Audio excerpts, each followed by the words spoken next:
दिवसाची सुरुवात आहे शुभबरोबर. काल एक व्हॉट्सअपवर एक गोष्ट ऐकली. त्यामध्ये एक भिकारी होता. तो रोज आपला कटोरा घेऊन रेल्वे स्टेशनच्या बाहेर भीक मागत बसलेला असायचा.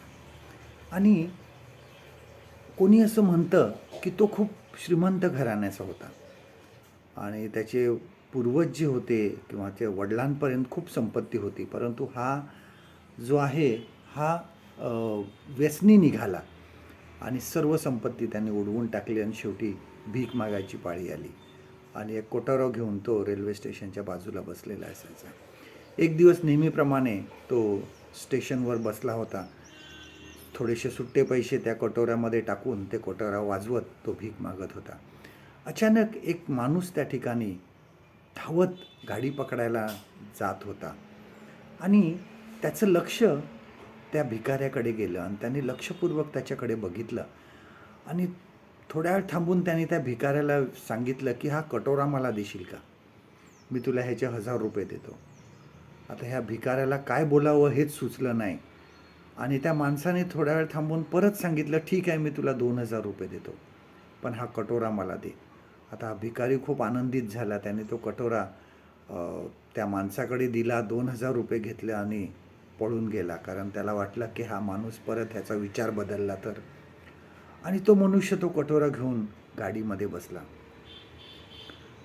तो माणूस जो होता हा सोनार होता आणि त्यांनी जाता जाता त्या कटोऱ्याकडे बघितलं आणि जरी तो कटोरा मळलेला होता, त्याच्यावर थोडंसं काहीतरी काळपटपणा आला होता, पण त्याच्या नजरेने बघितलं की ते सोन्याचा कटोरा होता. आणि त्याच्या लक्षात आलं की हा जर कटोरा मी विकला तर मला लाखो रुपये मिळतील.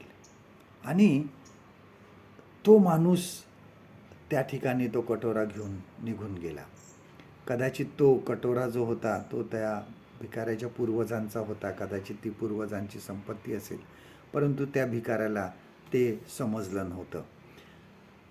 प्रश्न आहे हा त्या भिकाऱ्याचा नाही आहे, त्या वाडग्याचा नाही आहे किंवा ते सोनाराचा सुद्धा नाही. प्रश्न आहे हा आपल्या आयुष्याचा आहे की देवाने आपल्याला इतकं सुंदर आयुष्य दिलेलं आहे, मौल्यवान आहे, त्याचा उपयोग आम्ही देवासाठी करावा. कोणाच्याही हाती आमचं आयुष्य सोपवू नका. आमचं जीवन किती मौल्यवान आहे ते आम्ही प्रार्थनापूर्वक त्यावर विचार करा. ते बघा की देवाने हे सुंदर आयुष्य, एवढं मौल्यवान आयुष्य मला कशासाठी दिलेलं आहे, त्याचा उपयोग मी देवासाठी कशा प्रकारे करू शकतो. आपण आज आपल्याला जेवढं आयुष्य मिळालेलं आहे तेवढं आयुष्य कदाचित इतर लोकांना मिळालेलं नाही. ते खूप लवकर गेले. आम्हाला आमचं आयुष्य किती मौल्यवान आहे हे समजून घ्यायला पाहिजे आणि त्याचा उपयोग देवासाठी करायला पाहिजे. आजचं देवाचं वचन आपल्यासाठी हे आहे, स्तोत्रसंहिता 1 अध्याय आणि 1 वचन, साम चॅप्टर 1 and verse 1. जो पुरुष दुर्जनाच्या मसलतीने चालत नाही, पापी लोकांच्या मार्गात उभा राहत नाही आणि निंदकाच्या बैठकीत बसत नाही, तर परमेश्वराच्या नियमशास्त्रात रमतो, त्याच्या नियमशास्त्राचे अहोरात्र मनन करतो, तो धन्य. परमेश्वर करो आजचा दिवस तुमचा आशीर्वादित करो.